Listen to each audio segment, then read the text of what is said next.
भारत, जहां ग्राम स्वराज की स्थापना के लिए बापू ने पंचायती राज संस्थानों को और ग्रामीण भारत को आत्मनिर्भर बनाने के उद्देश्य से रोजगार, स्वरोजगार और लघु उद्योग, कुटीर उद्योग के लिए जो सपना आजादी से पहले देखा, आज 75 साल के बाद भी ग्रामीण भारत में वो व्यवस्थाएं लागू नहीं हो पाई।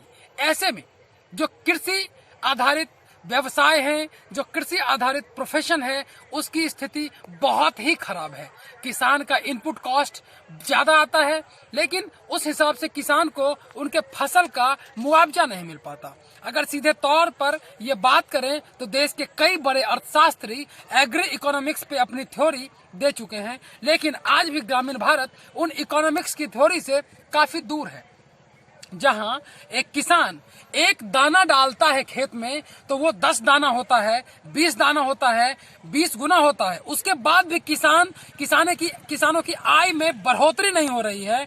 ऐसे में बिहार सरकार के सहकारिता विभाग के द्वारा, सहकारिता मंत्री जी के द्वारा, सुभाष सिंह जी जो बिहार के सहकारिता मंत्री है, उनके द्वारा नेशनल कोऑपरेटिव डेवलपमेंट कॉरपोरेशन के द्वारा एक 1300 करोड़ का महत्वाकांक्षी परियोजना लाया गया है, जिस परियोजना का उद्देश्य बिहार के हर पंचायत को प्रखंड स्तर पर कृषि एवं सब्जी उत्पादक संघ की स्थापना करना है। जिस तरह कुरियन ने कभी अमूल के रूप में गुजरात में यह पायलट प्रोजेक्ट शुरू कर पूरे देश में श्वेत क्रांति की शुरुआत की थी, लेकिन आज आजाद भारत में उन श्वेत क्रांति की स्थिति तो अच्छी है, लेकिन हरित क्रांति आज भी हाशिए पर है।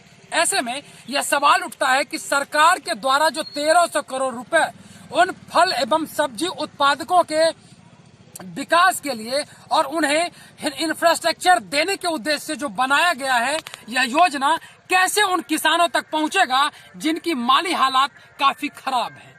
ऐसे में यह गंभीर सवाल उठता है कि सरकार की योजनाएं क्या सिर्फ प्रशासनिक उदासीनता तक ही रह जाएगी या सिर्फ प्लानिंग तक ही रह जाएगी, या कैसे उन किसानों तक पहुंचेगा जो किसान आज अपने सब्जी का उत्पादन तो करते हैं, लेकिन बाजार नहीं होने की वजह से उन्हें सही कीमत नहीं मिल रहा है। हमारे साथ हैं एक किसान, हम समस्तीपुर में हैं। समस्तीपुर में सरायरंजन प्रखंड में हमारी यात्रा पहुंची है, जहां NCML का गोडाउन भी है। गोडाउन के ठीक बगल में एक किसान है जो सब्जी का उत्पादन करते हैं। ये सीमांत किसान, इनको कहना उचित नहीं होगा क्योंकि सीमांत किसान बहुत कम जमीन पे खेती करते हैं। ये लगभग 4 से 5 एकड़ में गोभी का उत्पादन कर रहे हैं, परवल का भी उत्पादन कर रहे हैं। ऐसे में इनकी समस्याओं और इनके लिए बाजार की क्या स्थिति है, ये हम जानने का प्रयास करते हैं। सर, सबसे पहले आपका कार्यक्रम में स्वागत है। धन्यवाद। आपका नाम क्या है और कब से खेती कर रहे हैं? मेरा नाम सुबोध झा जी। सुबोध झा जी, आप खेती कितने दिनों से कर रहे हैं? 7-8 साल से कर रहे हैं। तो अभी जैसे आप खेती कर रहे हैं गोभी का, तो जो लोकल मंडी है, आप उसी लोकल मंडी में माल बेचते होंगे? लोकल मंडी में ही बेचते हैं। तो वहाँ तो सही कीमत नहीं मिल पाती होगी? जिस दिन को जो कीमत रहता है वही मिलता तो वो है। तो डिमांड सप्लाई के आधार पे कीमत होती है ना। जी। अगर ज्यादा खपत रहा तो कीमत बढ़ गई, नहीं रहा तो आपको सही मुआवजा नहीं मिल पाता है फसल का। आपको इसमें नुकसान होता होगा।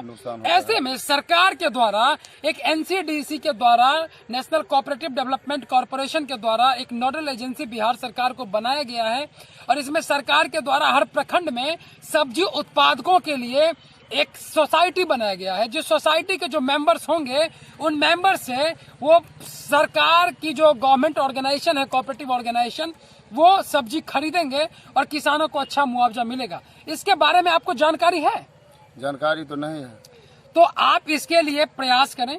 DCO डिस्ट्रिक्ट कोऑपरेटिव ऑफिसर हैं, हर जिले में होते हैं।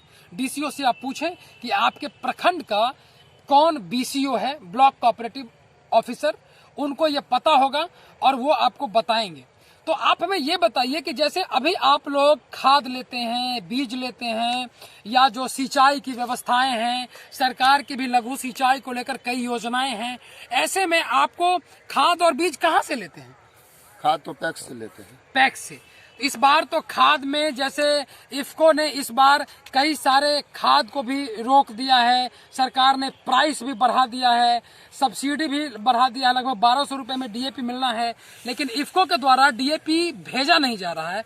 ऐसे में गोभी के फसल के बाद जो अगली फसल होगी, इस फसल में आपको मिक्सचर के साथ काम करना पड़ेगा, तो आप कैसे कर पाएंगे? क्योंकि खाद का रेट बढ़ गया है।